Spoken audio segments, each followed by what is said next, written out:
السلام علیکم جناب. آج سیاسی رام کہانیوں کے علاوہ دو بڑی اہم خبروں کے اوپر معلومات آپ تک پہنچانی ہے جن کا تعلق براہ راست کہہ لیں بالواسطہ کہہ لیں پاکستان سمیت پوری دنیا کے ساتھ جڑا ہوا ہے.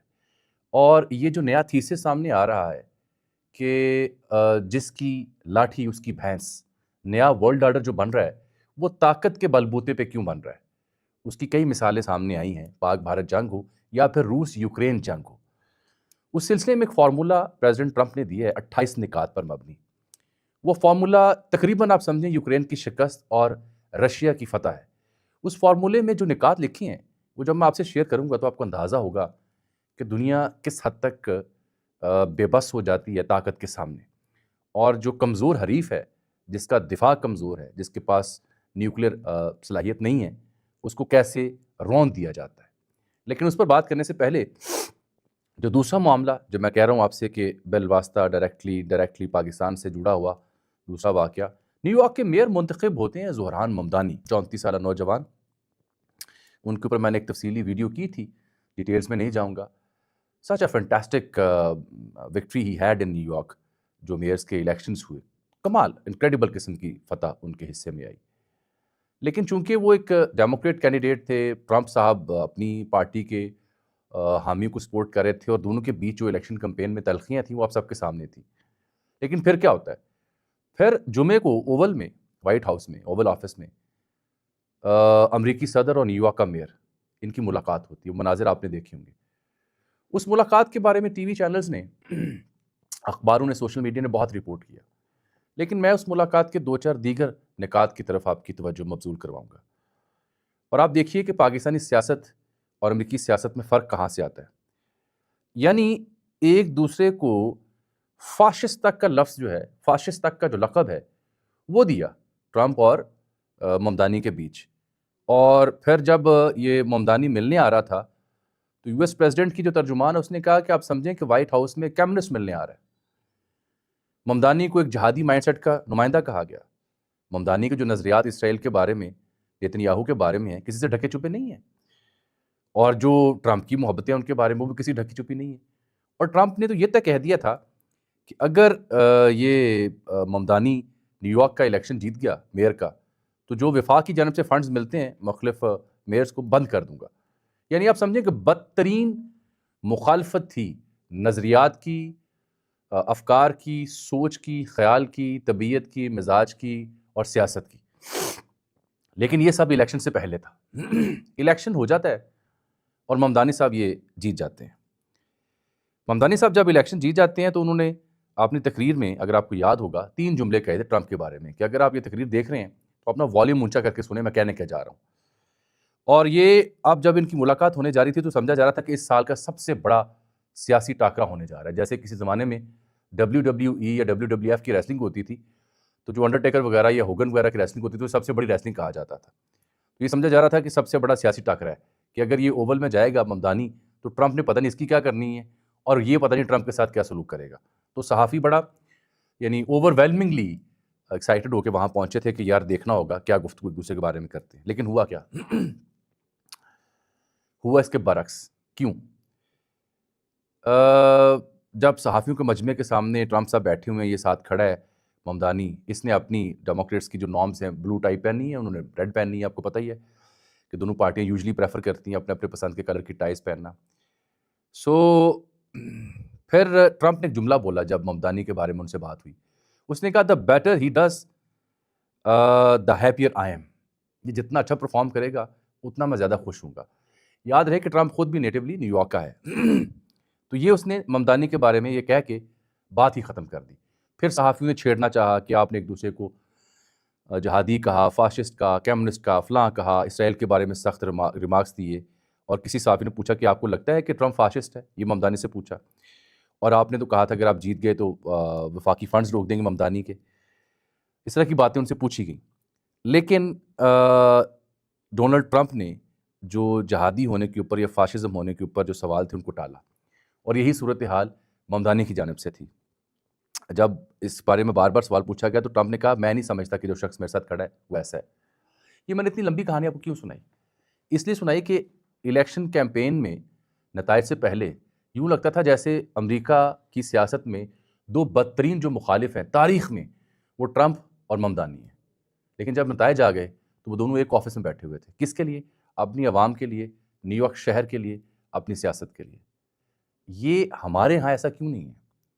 ہمارے ہاں سی ایم ایک صوبے کا پی ایم سے نہیں مل سکتا، ایک صوبے کا سی ایم پنجاب کی سی ایم کو خط لکھتا ہے، جواب نہیں ملتا، ایک صوبے کا سی ایم عمران خان سے ملنا چاہتا ہے اپنے بانی سے، اس کو ملاقات کی اجازت نہیں دی جاتی.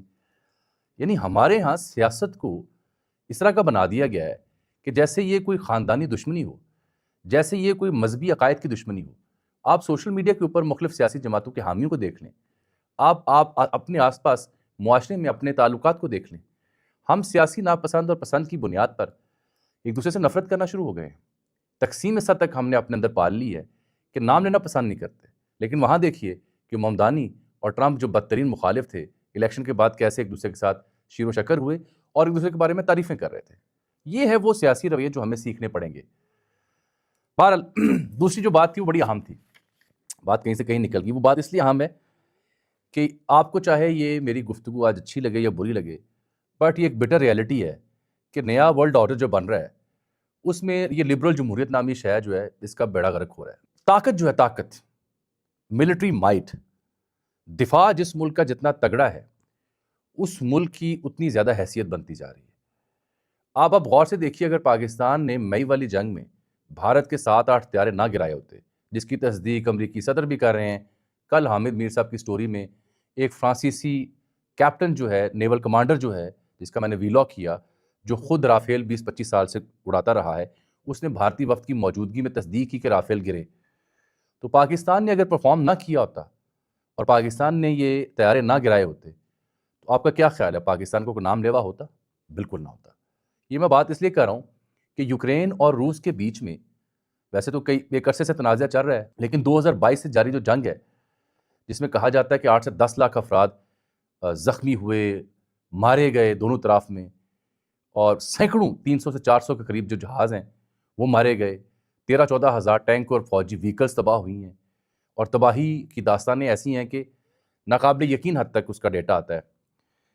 اس سب کے بیچ میں یوکرین چونکہ ایک نیوکلیئر ملک نہیں ہے، یوکرین چونکہ روس جتنا طاقتور دفاعی ملک نہیں ہے، یوکرین کی فوج، نیوی، ایئر فورس رشیا جتنی تگڑی نہیں ہے، اس کے باوجود کو یوکرین کو امریکہ کی حمایت حاصل ہے، اس کے باوجود کہ یوکرین کے پاس نیٹو کی فورسز کا تعاون حاصل ہے، رشیا کو ڈیمیج بہت ہوا، اس کے باوجود کہ پچھلے برس جو الاسکا میں ٹرمپ نے پلان پیش کیا ولادیمیر پوتن کو، وہ اس نے نہیں مانا.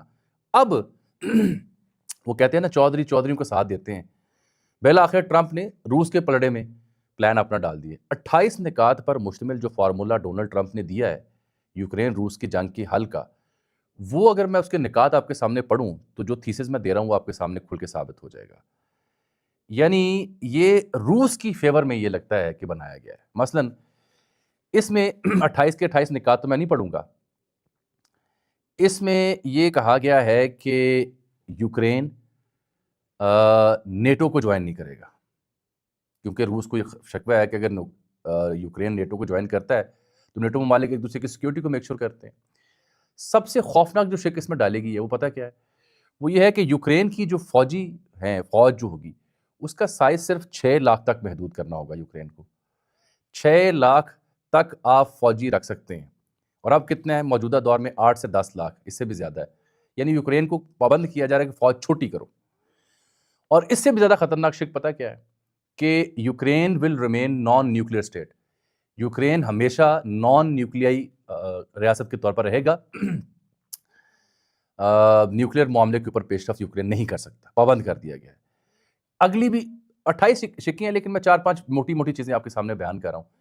ایک شک یہ ہے کہ چونکہ روس کلیم کرتا ہے کچھ علاقے ایسے ہیں جو روس کو ملنے چاہیے، جس کے اوپر روس نے قبضہ کیا ہوا ہے.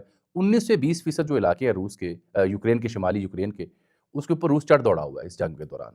اس میں سے 4 میجر علاقے وہ طے کیا گیا کہ اچھا یہ روس کو دے دیے جائیں گے، اور باقی جو علاقے جو تصفیہ طلبوں نے بفر زون قرار دیا جائے. تو یہ جو 5-6 نکات آپ کے سامنے میں نے پیش کیے، یہ کس بات کا ثبوت ہے؟ یہ اس بات کا ثبوت ہے کہ مائٹ از رائٹ. تگڑا دفاع جس ملک کا ہے وہ مرضی کا فارمولا بھی نافذ کروا لے گا. اب اگر یہاں یوکرین اگر ایک نیوکلیئر اسٹیٹ ہوتی اور یوکرین نے بھی بھرپور جواب دیا ہوتا جیسے پاکستان نے دیا تھا انڈیا کو، تو کیا یوکرین یہ فارمولہ ماننے کو تیار ہوتا؟ یوکرین کو پابند کیا جا رہا ہے زیلنسکی کے ذریعے کہ 100 دنوں میں وہ انتخابات بھی کروائے گا۔ بہرحال اس میں جواب میں بھی ظاہری بات اب بیلنس بھی کرنا تھا، جواب میں یہ کیا گیا کہ جو روس کے $100 بلین فریز کیے گئے ہیں وہ یوکرین کی تعمیر نو میں لگائے جائیں گے، اور اس میں امریکہ سب سے بڑا گرنٹر ہوگا، اور اگر حملہ کرتا ہے تو گارنٹیاں ختم ہو جائیں گی، تھوڑی بہت مارجن یوکرین کو بھی دیے گئے، لیکن 4-5 جو موٹے موٹے ڈس ایڈوانٹیجز تھے جو میں آپ کو بیان کر رہا ہوں کہ جو ڈیفینیٹلی روس کے حق میں اور یوکرین کی مخالفت میں ہے، وہ میں نے موٹے موٹے بیان کیے ہیں۔ جو علاقے کریمیا کے ہیں، لوہانزک کے ہیں، 4 میجر علاقے ہیں، وہ روس کو دیے جائیں گے، باقیوں کو بفر زون بنایا جائے گا، اور یوکرین ہمیشہ کے لیے نان نیوکلیئر ریاست رہے گا۔ یوکرین کے جو پرائم منسٹر ہیں زیلنسکی، ان کی ٹیم اس فارمولے پر تقریباً متفق ہے، یورپی یونین کے لوگ اس کے اوپر آنکھیں اٹھا رہے ہیں کہ یہ گڑبڑ ہے، روس نے کہا جی بڑا شاندار ہے، کیونکہ ولادیمیر پوتن کے حق میں یہ فارمولہ گیا، وہ کہتا ہے بڑا شاندار فارمولہ ہے۔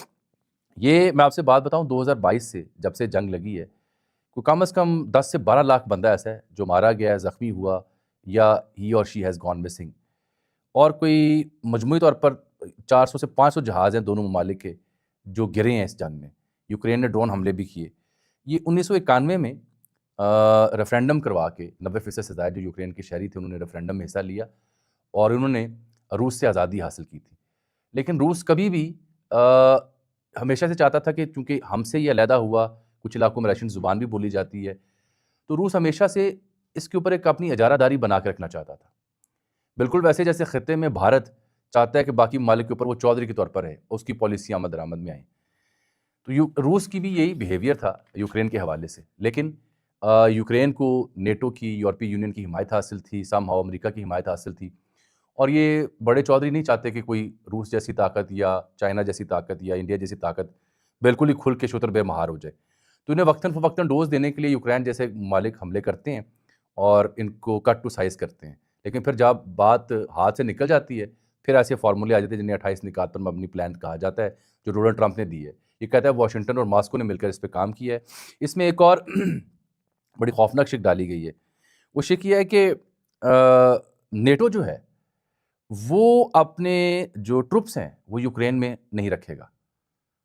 نیٹو ممالک جو ہیں جنہوں نے اس کے دستخط کیے ہوتے ہیں وہ اپنے ٹروپس رکھ سکتے ہیں ایسے ممالک کو جن کو سیکیورٹی خدشات ہو، تو نیٹو کو منع کر دیا گیا اس معاہدے کے تحت کہ وہ یوکرین کے اندر اپنے ٹروپس نہیں رکھ سکتا، اور یہی نہیں بلکہ جو نیٹو کے فائٹنگ جیٹس ہیں، جو طیارے ہیں، جنگی طیارے، وہ بھی یوکرین میں نہیں رہ سکیں گے، بلکہ انہیں کہا گیا وہ پولینڈ پارک ہو جائے، پولینڈ میں جا کے انہیں رکھا جائے، جو اس مقصد کے لیے یہاں پہ آنے تھے۔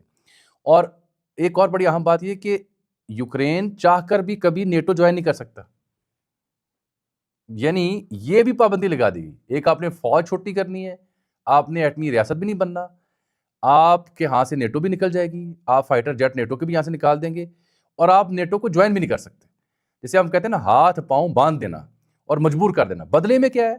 بدلے میں ٹرمپ بہادر چاہ رہے ہیں کہ جو یہاں پہ extraction of mines and minerals and natural resources, Ukraine میں بڑا تیل ہے، بڑے آئل ہیں، بڑے مائنز ہیں، منرلز ہیں، ٹرمپ چاہ رہے ہیں کہ وہ جو روس والے پیسے 100 بلین فروز ہوئے پڑے ہیں وہ لگا کے یہ ریہیبلیٹیٹ بھی کیا جائے، اور یہاں پہ ہم جو اہم معدنیات ہیں وہ بھی نکالیں، اور بدلے میں یوکرین کو اس کی دفاع کی ایشورنس اور گارنٹی دیں کہ آپ نیٹو کی طرف بھی نہ جائیں، فوج بھی چھوٹی رکھیں، ایٹم بھی نہ بنائیں، ہم آپ کو سیکیورٹی اور انشورنس دیتے ہیں۔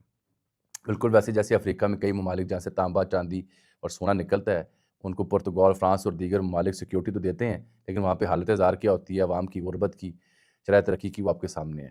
تو یہ یوکرین کے لیے نیا فارمولہ ہے۔ یہ ڈیٹیل میں نے اس لیے ڈسکس کی کہ دیکھنے والوں کو میں یہ سمجھا سکوں کہ ایک تو جو سو کال ڈیموکریٹک نارمس تھیں، لبرل ڈیموکریسی کی ویلیوز تھیں، ان کا بیڑا غرق ہو رہا ہے، اور دوسرا یہ بات پھر سے ثابت ہوتی جا رہی ہے کہ اگلے آنے والے چند برس جنگوں کے ہیں، اور جنگ میں جس کی ملٹری مائٹ تگڑی ہوگی وہ پرویل کرے گا۔ مجھے آج کے لیے اجازت دیجیے، اللہ حافظ۔